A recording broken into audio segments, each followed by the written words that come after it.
Alright, I'm here for the section 5.4 recording. I apologize, it's a little bit late. This week's been kind of crazy. So we're just going to go ahead and kind of just jump into it. So 5.4 is asking us to factor trinomials. So our first problem is number 14, and that is y squared minus 3y minus 10.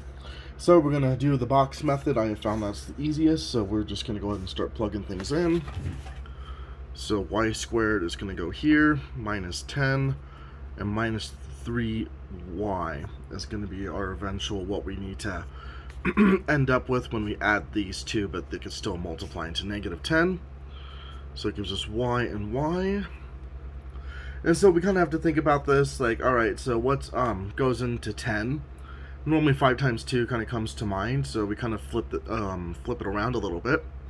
We can leave it as a positive 5y, because we still need to add y since it's still there. So do plus 5. Because 5 times 2 is going to be 10, but we need a negative 10, and we also need a negative 3y. So I apologize, I had that a little bit backwards. So actually I'm going to put it as a negative 5y, because we need to equate to negative 3y. So we're going to put a positive 2 down here, so that comes to 2y. So negative 5 times negative 2 is going to equal negative 10, so that works for that box. And then negative 5 plus a positive 2y is going to give us negative 3y. So pretty simple and straightforward. So our final answer is going to be, with it factored down, is going to be y minus 5, and then y plus 2 is our final answer. So our next problem is going to be number 34. It's still the same factor, and if it's a prime number, state it. So we have x to the 4th power plus 11x to the 3rd power minus 80x squared. So just by looking at the problem here, there is a common theme I can tell by looking at it already, is I can factor it out by x squared. So that's going to kind of help us here, so I'm going to put it down here as factored out. So that leaves me with x squared plus 11x minus 80. So I'm going to kind of plug everything in here. So x squared is going to go there, so that means x and x is there. This is going to equal to a positive 11x. And down here is going to be negative 80. So this is kind of where, you got to think outside the box a little bit, something I've had an issue with in algebra. But kind of taking a step back here, so what's 80 divided by 11? 80 divided by 11 gives me some random number. So then I'm just going to kind of keep going down from there. So let's do 80 divided by 10, which is going to equal to 8. So say if I were to plug those two part in our box here to equal to 11x, that's not going to work, obviously. That would be 18x. So then I'm going to go ahead and continue down. 80 divided by 9 is going to give me some decimal number as well, so that doesn't work. So going to 8, it's just going to be the opposite of what I already had, which would be 10, and same thing, we can't plug that in because that's not going to work. So then, kind of continuing down the line here, 80 divided by 5 actually gives us 16. And with that being the case, that actually can work for us here, because 5 times 16 is positive 80. So we need a positive 11, and we need to have a negative 80 here. So in order for us to have our positive 11 over here, we're going to put 16 over here. 16. And then down here, so that'd be actually 16x.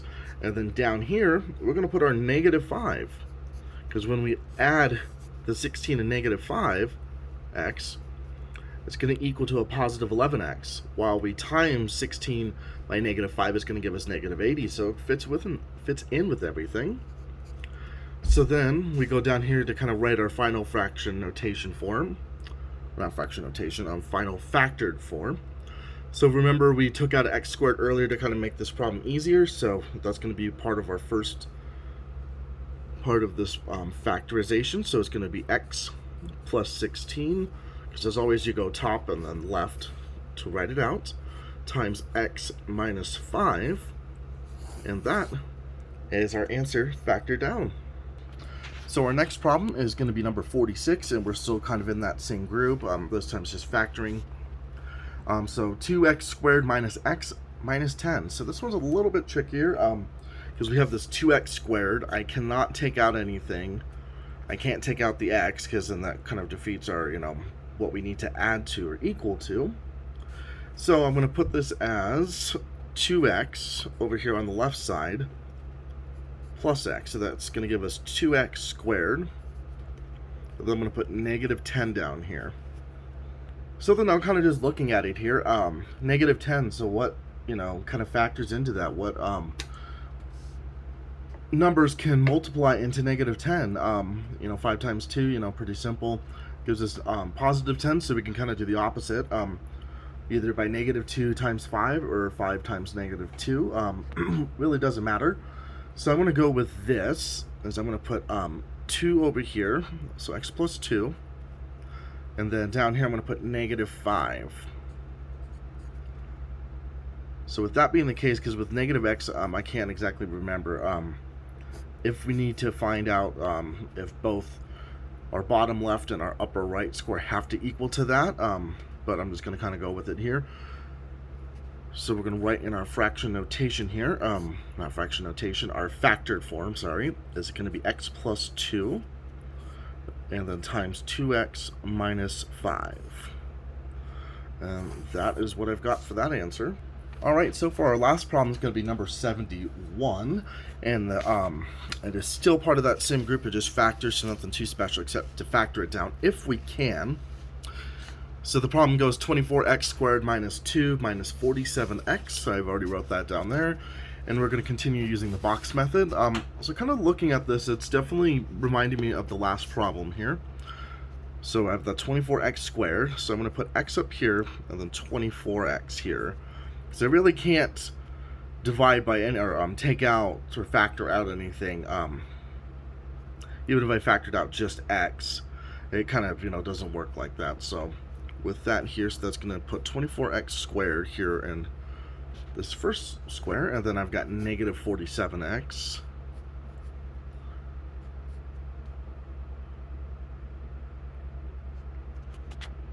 And then say if I were to divide by 1 or take out 1x, it's still going to be 24x and then negative 47.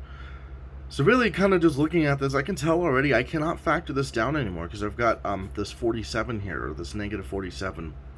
Because I need two numbers here to equal to negative 2 when I add them. But yet when both of them divide, or not divide, multiply, they still need to add to negative 47. So kind of just looking with that, there's really nothing that is even that multiplies except by 1. So I guess I'll kind of go ahead and just give it a shot here. So I'll put, we'll just say negative 1 over here, and then 47 down here, positive. So 47 minus or times negative 1 is going to give us a negative 47. That is true. However, adding these two, it's going to give us to 46. And that isn't going to work. And so say if I do flip it and like that, it's still the same thing. It's not going to change anything. It's still going to equal to 46 when I add these two squares here. So at this point, I cannot factor. So I'm going to write not factorable, because 7 is, or 47 is a prime number. Because it's got that 7 in it. I cannot do anything else with that. So that's what I got for this. So I will see you for the next video.